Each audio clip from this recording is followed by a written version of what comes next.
And we're back on Buckeye Talk. Stephen Means, Nathan Baird, your Monday rewatch after Ohio State's 30-24 loss to Michigan on Saturday. Get the text 614-350-3315. Nathan was sending out thoughts after he was rewatching the game. I was sending out some thoughts, and he also talked about the AP poll where Ohio State is 6 in the AP poll. For whether you care or not, the real rankings come out on Tuesday. We understand that, but it's news, so we have to tell you about things when news happens with Ohio State. Okay, Nathan, let's get into the decision to kick the field goal. For starters, did Ryan Day's explanation when he got asked it like 4 different times make any sense for why they did it? It describes his thinking. I mean, he's not wrong that if they had gone for it there, they're giving Michigan the ball at the 34 or whatever that is. And I'm not saying that part doesn't make sense. I don't think that. So logically, that makes sense. But that logic doesn't make sense in this scenario. The thing that gets me, the more I think about it, is so it's 4th and 2 at your opponent's 34. There was 34 seconds left or something like that, or I can't remember how many seconds were left. Somewhere around 30 seconds, maybe even more, when the clock started ticking there. So I think they took it down to 3 seconds or something like that before they kicked the field goal. And so at that point, and so the play that you ran right before that on 3rd and 9, I guess, right, was a pass to Cade Stover that was not past the sticks. So I guess I'm going back to that. It's like if you are committing yourself to kicking the field goal, if you come up even 1 yard short, why was that the route? Like, because 52-yard field goal is not something you're trying to like set up unless the game is on the line, right? Unless you're just desperation and you're down to your final seconds with no timeouts, you know what I mean? So that I thought was weird. That whole sequence starting there was weird. And then you get to 4th and 2, and at that juncture of the game, you think to yourself, of all the things that could go wrong here, I'm more worried about the offense going wrong than special teams going wrong. And what logic does that make sense if you've watched Ohio State the first 11 weeks of the season and going back into last year? Like, that to me makes no sense. Like, you trust your special teams units more than you trust Marvin Harrison Jr., Trevion Henderson, Emeka Egbuka, heck, even Xavier Johnson. Like, you trust this special teams unit that's had some kind of a screw up basically every game for the past at least like 2/3 of the season. You trust them more than your offense than you think your offense can get those 2 yards. And by the way, trust them more than your defense, really, because his whole argument is that you give the ball back to Michigan in like some really advantageous position.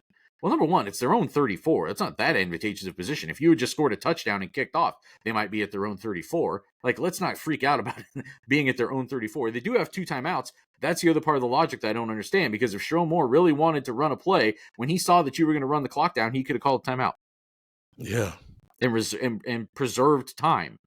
Because he probably doesn't think your guy's going to make it from 52 either, which, now the thing that happens in this whole sequence that will cause Day to justify his logic even further is that Jaden Fielding made the first kick, the one that didn't count. Yeah, the practice one.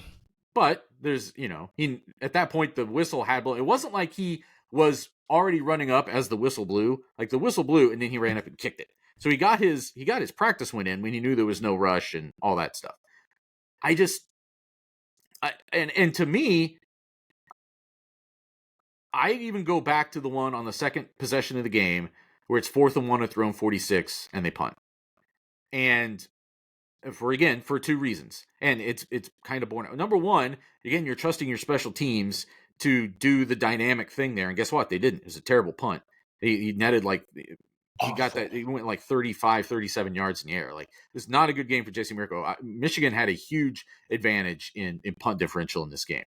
And a huge advantage in who could kick 49, 50-yard field goals too. And so there's that. I just think it was indicative of the vibe that was off between these two teams.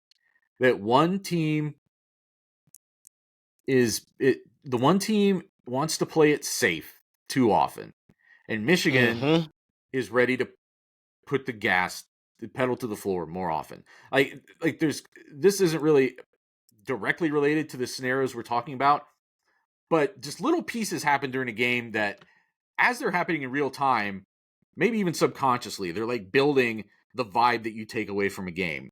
And the 4th and 1 play where they just had Blake Corum come up and just like dive over the top of the pile, I thought to myself, like, what? No, would Ohio State ever do something like that?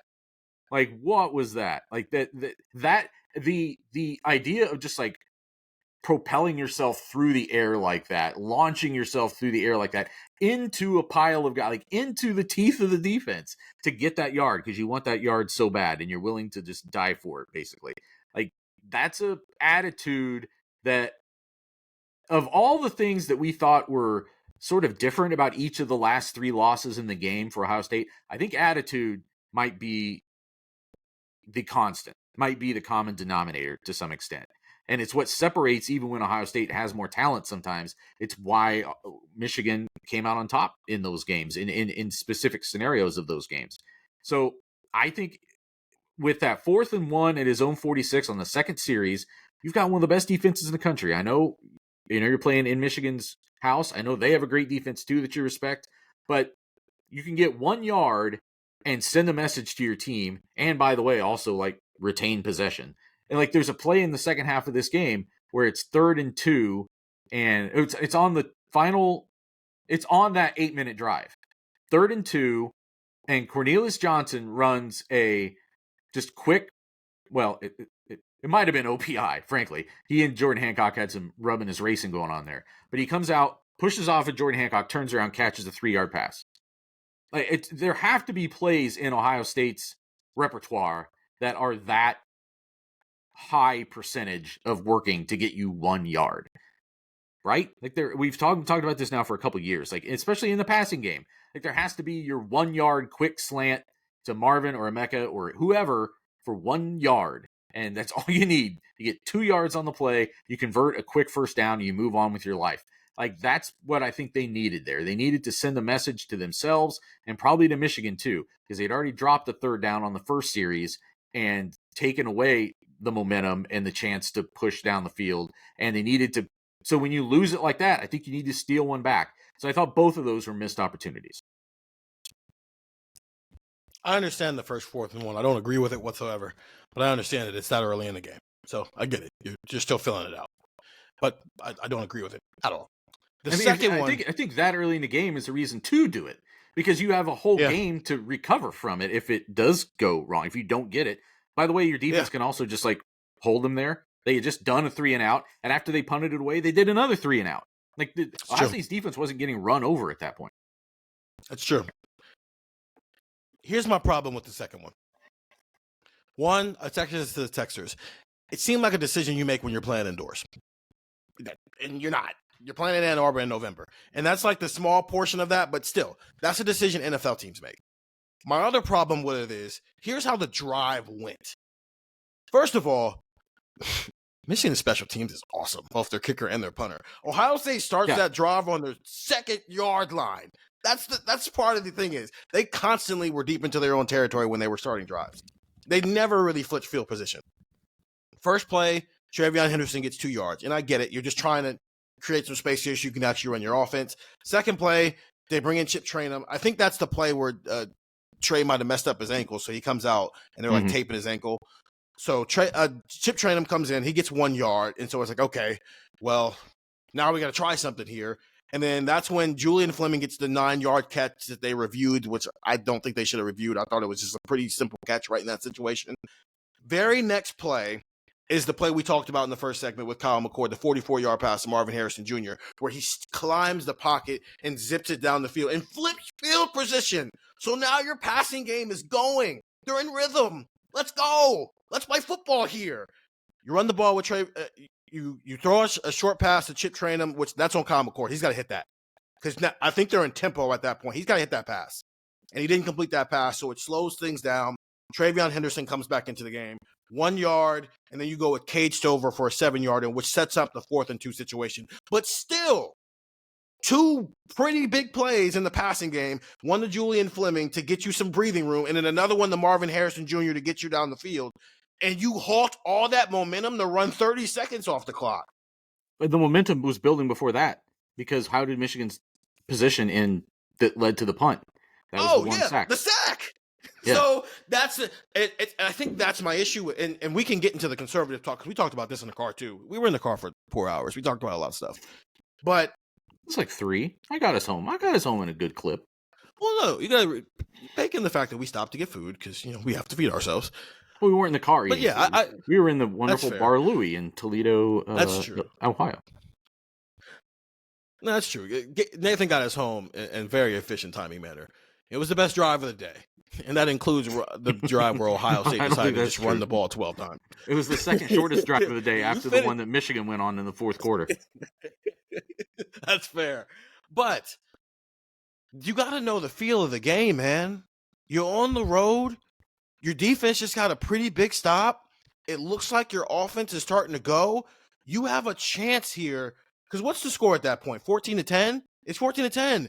You have a legitimate shot to push the envelope and maybe be up 17-14 at halftime of a game where, quite frankly, you gave away a touchdown and you don't take it?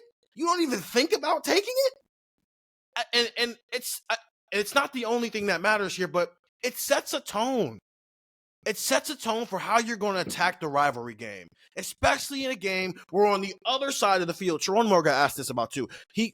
Someone asked him about the fact that it seemed like they called a very different game than they had been calling for 11 weeks. And Sharon Moore's face was like, yep, that's exactly what we did, because we worked this game 365 days a year. Here's the thing. Both of these sides will tell you they work this rivalry 365 days a year. And for 3 years straight, we have seen tangible evidence of what Michigan is doing for 365 days a year to build up to this game, football-wise. Whether it's the flea flicker in 2021 or the running back pass on the fake play in 2022, or the Donovan Edwards pass this year, or going forward on 4th down on 3 different opportunities, or letting JJ McCarthy just let it loose and be full JJ, and you just go, well, that's JJ. You got to live with it sometimes. What is the football thing Ohio State is doing? What's the aggressive thing that Ohio State is doing, that Ryan Day is doing with this offense, that lets you know, oh, this is a Michigan thing? Michigan even pulled out the Devin Brown package. They did the package, and it worked. They only did it for 2 plays, but Orji, I think is his last name, It was successful. And apparently Jim Harbaugh had been talking about that all year, that we have this package, but never pulled it out. Then he pulled it out against the Ohio State Buckeyes. What's Ohio State doing? But when they play the week before against Minnesota, and when they play Michigan State, and when they play Western Kentucky the week before the Notre Dame game, when they're playing these teams the week before, that's when you see all the creative, aggressive stuff. Back in 2019 against Maryland, you pull out a onside kick the second drive of the game, and knowing you were going to do that regardless. Where is that Ryan Day, and why is he not showing up in these matchup games where, quite frankly, more often than not, you need to pull out things like that because the talent is equated? That's the issue, and that's the tone. Running 30 seconds off the clock to kick a 52-yard field goal when you haven't made a 50-yard field goal with this team since Blake Hallbill made one at Northwestern in a game you won by 50. Where is that Ryan Day, and where did he go? I still say the best coaching performance of Ryan Day's career was last year in the Peach Bowl. Like, to lose that game 42-41 under the circumstances they did was an objectively good coaching job for the most part. And the thing about that was he went up in front of us and in front of his team and mostly in front of himself and put it out there. We're going to play loose and aggressive. That's how we can't go into these games. He knew what happened at against Michigan last year. He said, we can't tighten up we can't be intimidated, whatever he said, in these matchup games anymore, because he felt like that's what had just happened to his team. And all season long, we were waiting for that to show up in the big games, and it didn't. And they still were able to win against Notre Dame, and they were still able to win against Penn State. But I think that there was enough separation here that this game needed to be treated a lot more like Georgia than it was treated the way it ended up being very similar to how these last two installments of this game were treated. There just is. It's just a different energy around Michigan than there is for Ohio State in these games a lot of times. And I think, as we said at the time, coming out of, and we talked about it earlier this season when we were talking about this same dynamic, that when you are playing, when you're on a free roll, right? You're playing with house money when you back into the playoff last year. Now you're going on the road against the defending national champion who's playing in their backyard, and you're like, well, I mean, hopefully, maybe we'll shock the world or whatever. Like, not that they probably weren't confident that they could compete, but the pressure wasn't there. There was no external pressure on Ohio State to win that game. Like, it was, they're going to take their best shot, and they've got a really good quarterback, and they've got these other weapons, some of which didn't get to finish that game, some of which didn't even get to go to that game, or be on the field for that game. But it's easy to be loose and aggressive when you don't have as much to lose, either as a team or personally, if you're Ryan Day. And I feel like the weight of circumstances were just sort of pressing down on multiple decisions over the past 3 years, and including in this game. And I thought that decision right before halftime was just overly cautious, mostly because even if you aren't able to get a touchdown there, I just feel like you've got to have confidence in your offense. If you can get 2 yards there, why they don't think there isn't some quick pass that is almost an automatic 2 yards, but maybe a maximum of 4, but that you have that play. What's your best 2-point conversion passing play? That sort of thing. You know what I mean? You just need 2 yards. Keep this drive alive and give yourself a chance to hit some other very safe pass, even if just get yourself set up for a better field goal. Don't ask Jaden Fielding, a walk-on kicker who's never made one from that distance, to all of a sudden make his first 52-yard field goal. I mean, it just felt like just such a missed opportunity. And more to the point, it seemed to be indicative of the overall attitude or lack thereof. And this one was worse than the Penn State one, because at least with Penn State, you were getting the ball back. Michigan was going to get the ball back coming out of this situation. And so now you go from, let's try to be aggressive. Let's try to see if we can get up 17-14, that you might be down 21-10 by the time you get the ball back. And I said this to the texters too, 614-350-3315. I'm not sure what that is and what created that environment with Ryan Day not being as aggressive as he was, at least when I was introduced to him as Ohio State's play caller back in 2018 when I joined the beat. That's the guy who was putting up 60 points against Michigan and 56 points against Michigan, and getting 40 points just seemed to come with ease. And getting 10 yards, we used to talk about it, Nathan, that Ohio State's offense makes getting 10 yards look like the easiest thing in the world. And now they struggle to get 2 yards sometimes. And I'm not sure if that is a Ryan Day problem or it's a lack of trust in the personnel problem. And I just can't seem to get all the way there that all of this is on Kyle McCord, even with some of the things I said in the first segment. Kyle McCord's got to grow. He's got to take some steps here. But something flipped Ryan Day, and he's been chasing it, and he's been it's just, I'm just going to say it. I think he has to give up play calling. I think he has to give it up at this point. Oh, wow. Because I don't think his feel. What are you talking about? Yeah, I know. What do you mean? I'm just going to say it. People saying that for years. I know. Yeah, it was so. Listen, I don't care who hears it. I don't care who hears it. Ohio State needs to move on from Bill Davis. I didn't know if I wanted to go there on this pod or not. I knew we were going to have to talk about it at some point. I wasn't sure if I wanted to go there, but I don't know what other way to say it. But his feel for the game is not there. Outside of all the reasons we talked about last time, Nathan, we had this conversation of maybe you have too much on your plate. You're trying to be the head coach. You're trying to worry about recruiting. You're trying to worry about NIL. You're trying to worry about the Michigan game. Maybe you give up play calling. But also Brian Hartline might not be ready to call plays. Okay, so go hire a coordinator who is, which means you need to revamp your staff, which it's just a lot there. But to keep it very simple for this pod, I just don't think Ryan Day's feel for the game in these big situations is there anymore. because as you just mentioned, I agree with you. His best play calling game was probably the Georgia game, but that's becoming a one-off when you look at what the last 2 years have been.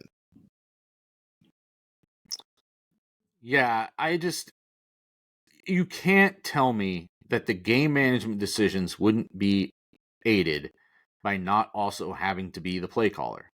Like, that if you have more of a figurehead situation who's bringing everybody together in that moment, you call a timeout, you gather everybody, you can talk about your options, and once you've decided you are going to go for it, you can then ask your offensive coordinator, okay, what's the play that you have come up with for this?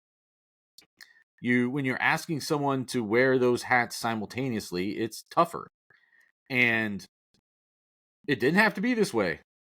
Like, I don't know why he has structured his coaching staff the way he has in multiple ways. There are redundancies here, and then there are gaps. And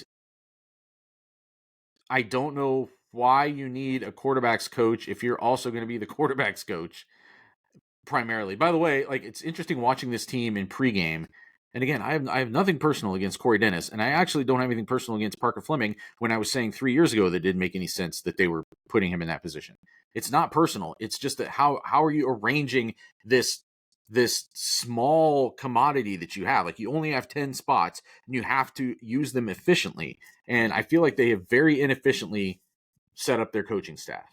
And watching them in pregame, like, Corey Dennis is down there with the quarterbacks, but so is Paul Fitch. Like, he's right there. Like, Concord or Devin Brown will do things and they'll turn around and talk to Paul Fitch. Like, so how many people need to be involved as far as, like, there has to be a better way that you could, like, build in a better layer of organization here. I don't understand. Like, it's never made sense to me.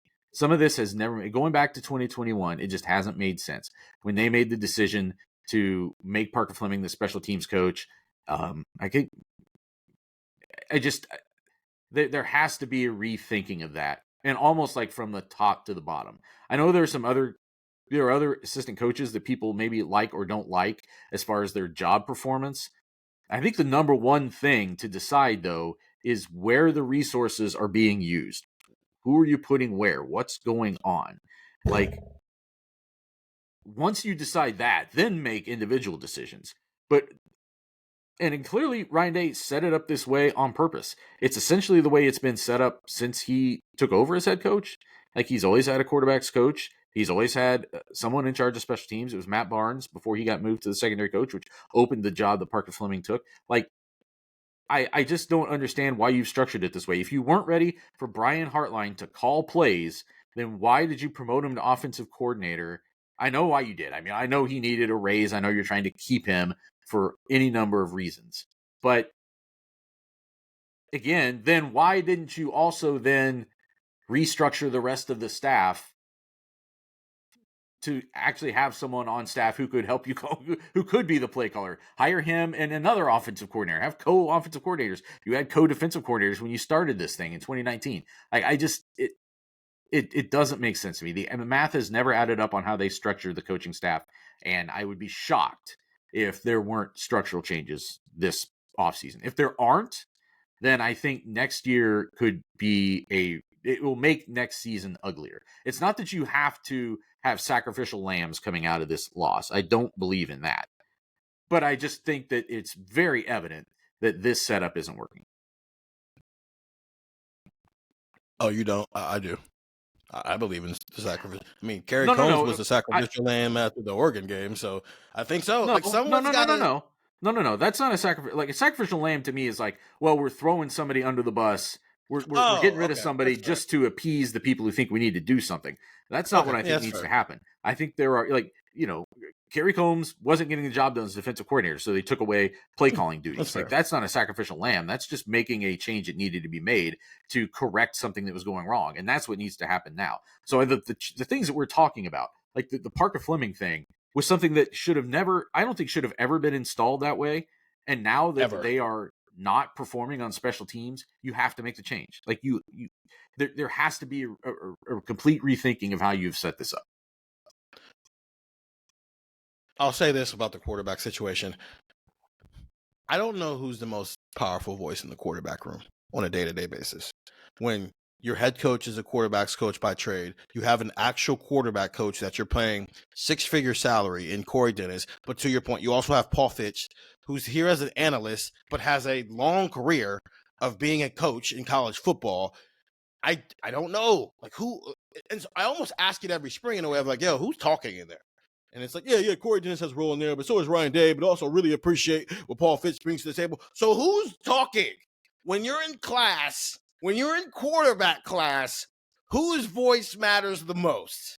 On a Tuesday afternoon when Kyle McCord, Devin Brown, Lincoln Keenholz, and Aaron Nolan this spring are all in that room for a class. Who is teaching? And listen, like Ryan Day made it clear early this year, one of the reasons he retained play calling duties was because he thought he had to have that connection with the quarterbacks, with the new first-year quarterbacks. Do you think he comes out of this season thinking, I need to distance myself from the quarterbacks? I think he thinks I need even more control over the quarterbacks. So I just don't, it's just not, somebody has to step in. And there have been other scenarios where we think Ryan Day did make the right decision. Jim Knowles was the right decision. It's kind of an easy decision. Oh, we're just going to go hire like the best possible defensive coordinator that we can give this big raise to and get to come here. Like that, you threw money at a problem, but I give him credit for not just reaching back down the coaching tree to where something familiar. You know, he did solve that problem. But there are other problems here, and the special teams thing has now become a performance thing. So to me, that's almost easy. I can't imagine that goes forward status quo. So we'll see. Ryan Day now, it's 3 losses in a row in the game. And I don't think that puts him on the hot seat. I don't think they're going to fire Ryan Day because he's lost 3 games to Michigan. I don't think they should fire Ryan Day because he's lost 3 games to Michigan. He's done other important good things. But he has to now react to the reality that is in front of him, which is there are insufficiencies in this program and in the way he has chosen to set things up. It's got to be corrected.